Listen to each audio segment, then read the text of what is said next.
I'm Christopher Donald, and thanks for joining me on my channel. I'm going to be talking a little bit about my process for doing production work. So, different from making kind of your own work or one-off work, working in production is generally about reproducing something. So, the job that I had was taking historic pieces from a museum collection and replicating them, both for their size, their decoration, firing type, anything like that. And the process for doing that, I think, is really helpful even when you apply it to making your own work, making more than one of the same thing. If you're looking to do ceramics as a business to make your income, then there's certain approaches that are going to really make that process easier for you. And one of those processes is, how do you do batches of pieces that are identical? When I was selling my work, I was mostly selling wholesale, and so I would take pre-orders 6 months, a year in advance, and I had to be able to replicate what photographs people were looking at in order to place their orders. So let's get into that process a little bit. So basically, I have this mug, which I'm going to be doing some corporate branded versions of it, where it's going to have a logo on it. They're all going to be glazed the same, and I really want them to all be identical in size. And when I made this, it was pretty much a one-off. I mean, I make this shape pretty frequently, but it wasn't meant to work as a set. And even though these mugs might not be seen together as a set, it's still important to me that you have some consistency to doing a group of work. And these are going to be limited editions, so there'll be 20 made like this out of porcelain, the same size and with the same glaze. Those will be the only 20 that I'll make, and they'll be numbered. So it's just another nice way of kind of giving extra value to your work. Anyway, so this piece is made out of stoneware, and the ones that I'm going to be making for the client are going to be made out of porcelain. I would basically measure this piece, my little measurements here, and I like to do it in centimeters, millimeters, makes the math a little easier. And then I'm going to increase the size of this fired piece to meet the shrinkage requirements of the clay that I'm going to be reproducing it in this case, porcelain, which is going to shrink at cone 6, probably about 12%. Honestly, if it's a little bit more or less, it doesn't matter. I'm still going to make them all of the same size, so they'll all shrink identically. And to make sure that while I'm throwing this, that I'm getting them all to be those measurements, it would be tedious, at best, to sit and basically be measuring these as I'm throwing them, you know, checking the width, checking the height. It's really going to slow you down if you have to do that. And it's actually hard to work that way because you don't have a visual point that you're aiming for as you're throwing. So what we used were these height and width gauges. And this one is basically just a piece of steel rod. I added a little bit of PVC solid material to my wheel pan here, drilled a hole in it, fit the rod. And then this piece here is an old Draftsman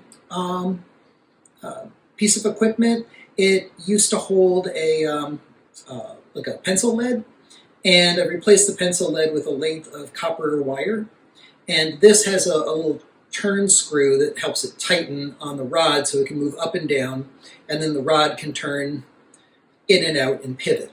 And I've got this set to what height I want my mug to be, so it's a little bit bigger than this current one, and also it's set to the diameter that I want the mug to be. That way, as I'm throwing, I have kind of a visual mark that I can come up to. And as I'm doing my pulls, especially around the second pull, it's really important that I have this already here so I can see how much more do I need to nudge it up in order to get it to be the correct height. Since this is going to be flared outwards as well, I'm very likely going to have to go beyond this height so that when I flare it and it drops slightly, it's still the right height. I'm not going to be throwing the sample one here out of porcelain just because I don't want to waste porcelain on it, no offense. So I'm just going to throw one with stoneware clay. It's actually a reclaimed clay. All right, so as I've mentioned in previous videos, you want to make sure you don't put a lot of water in the bottom of this, just enough that it's tacky, but not slippery. And it takes a little bit of practice to get used to working around the wire, kind of having it like right there. But for the most part, if you're left-handed, you're working here. If you're right-handed, you're working here. You really shouldn't be in this area all that much, so it generally should stay out of your way. I've also mentioned previously that the wheel that I'm using here does not have a pedal. It just has a dial for speeds.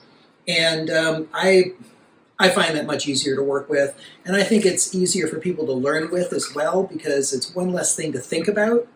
And even if you have a pedal, I recommend taking the pedal out of the equation, basically putting it up on your wheel stand and just ignoring it and just using it as a switch to change your speeds. All right. So I'm mostly going to throw at 3 speeds, and the first one's my centering speed. Before I center the clay, I want to make sure that it's fastened down well. Even before starting, I made that into a mushroom cap, just getting it in the middle of the wheel head without having to do a lot of muscling at this stage. I'm going to use my hands and kind of do like a cupping motion, like you're cupping water to drink it. And I'm just using this part of my hand to get this more stuck down under the wheel head.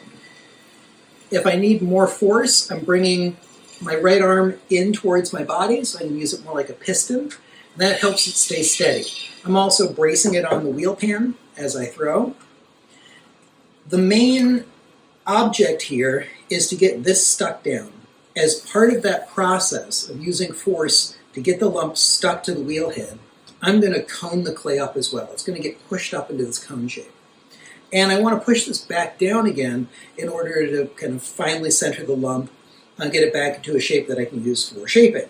I'm going to put the center of this into the middle of my hand, but it's going to be me coming at it at like a little bit of an angle. I'm going to be kind of pushing into the wheel head at like a 45-degree angle. So I'm actually pushing away, and it's the rotation of the wheel that makes it go down. My left hand is essentially just there for feedback and to help kind of keep things a little bit steady. All right, this is centered enough. Again, I've mentioned in previous videos that there are 2 places where you can center the clay. The first is centering the lump. I pushed my thumb down straight in order to open up this shallow groove in the clay. You can see there's a clean spot on the wheel because my hand was rubbing. It's actually rested on the wheel head. Then I'm going to take my fingers and just curl them towards my palm in order to open up the floor. Using a sponge here so that I can be adding water as I go. And I don't have to dip into the container as often. It also helps distribute the force of my fingertips without my individual fingertips digging into the clay. Compressing the bottom with my sponge and my fingers. Compressing is important to help avoid cracks later on.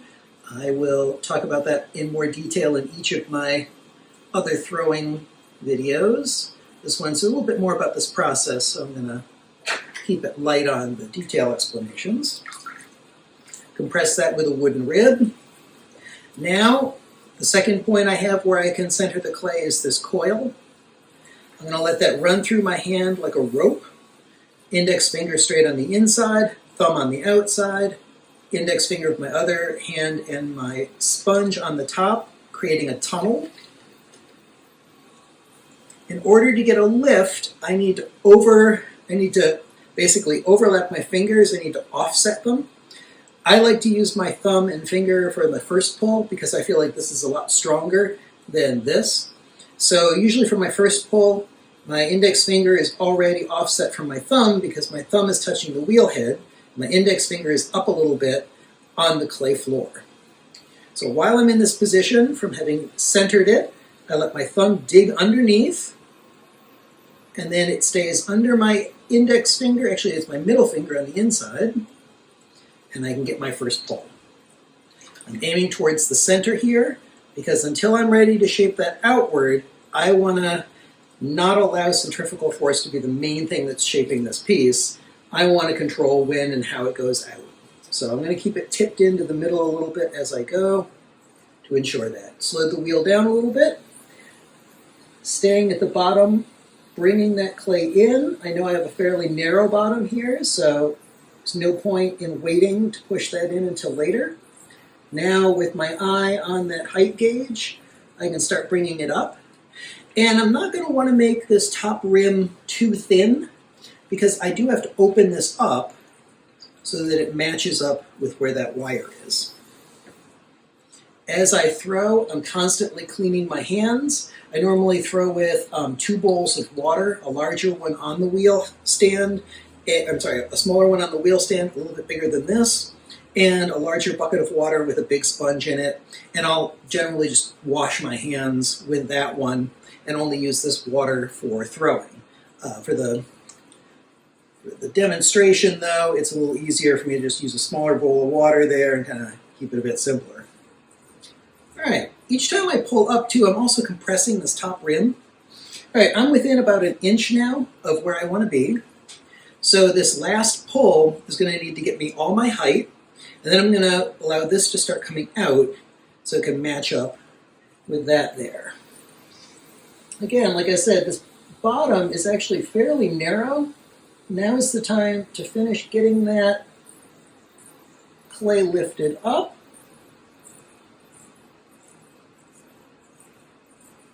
There we go. Starting to let it flare.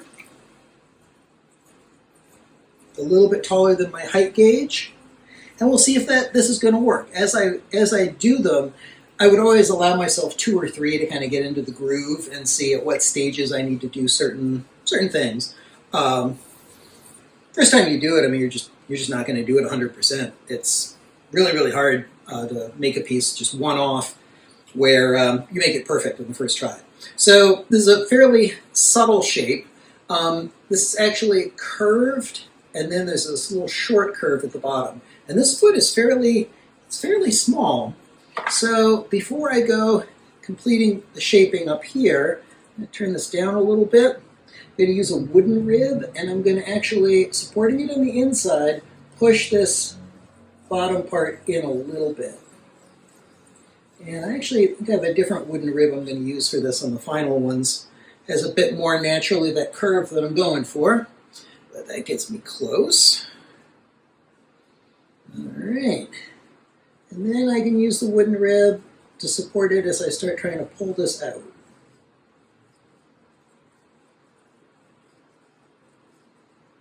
Now, one of the advantages of using a rib is that it's going to compress this clay.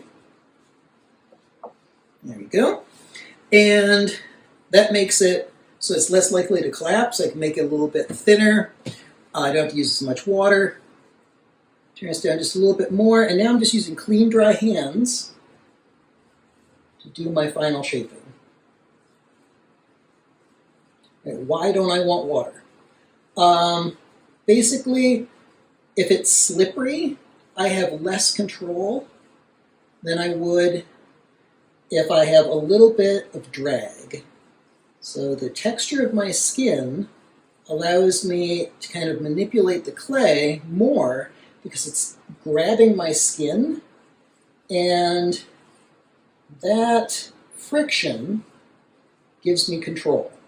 If it was sliding everywhere, I actually have less control. Try it out. It sounds counterintuitive, but when we're throwing with production, this is pretty much how everyone would do it as far as your final shaping. You just don't want any water. The other thing is that we're really trying to get these things done kind of quickly. So the more water I add to it, the longer it's going to take to dry. And the longer it's going to take before it's a finished piece. So I also can make it so that I can get it off the wheel. A lot of disadvantages to adding too much water at this stage.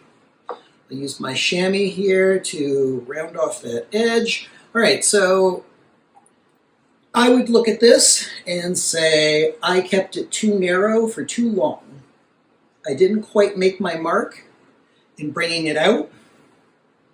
I'm missing it by about 1/4 of an inch, and the shape is pretty much there. So now, bringing it out that extra 1/4 of an inch, the clay is going to fight me a bit because it's starting to get too thin. And so for next time, what I need to do is be careful, cognizant of the fact that I need to pull that open a little further on my second pull. That's where I would aim to do it. I'm now 1/8 of an inch, and it is not wanting to go anymore. I can push it, I can keep it on the wheel and just keep fussing with it, or I call it, learned what I'm going to learn from throwing this one, and I'll throw the next one, and I'll get that 1/8 of an inch, but I'll get it a little bit earlier in the process. Okay, wire this off. Go, and clean, dry hands, and I'll just be able to pick this right up. Go ahead and use my scale here as a wear board. All right, clean, dry hands. Oop, pick them right up. There we go. And then I'm not going to touch this thing again until it is at least leather hard. That way you're just not going to have a whole bunch of marks all over it, messing up the shape. After you throw, don't touch them, leave them alone. If you've knocked the circle off slightly, it's easier to repair that later than at this stage when it's so soft. And then leading up to my next piece, I'll put my sponge on here. I've already got my clay stuck down really well, so I don't want to have to do that again. You don't want to scrape it clean, you don't want to add water. You just want to keep that clay there. So with your next lump, go ahead and throw the next one. So that's it for at least this process, and I might do a little follow-up to it later as far as how I do the trimming and the handles and the finishing, because that also has a few things that are specific to trying to do things in series. But anyhow, you can see it's a very simple little tool. It's extremely helpful, and it's one of the secrets that production potters use to make things consistent. All right, thanks for joining me, and I'll see you next time.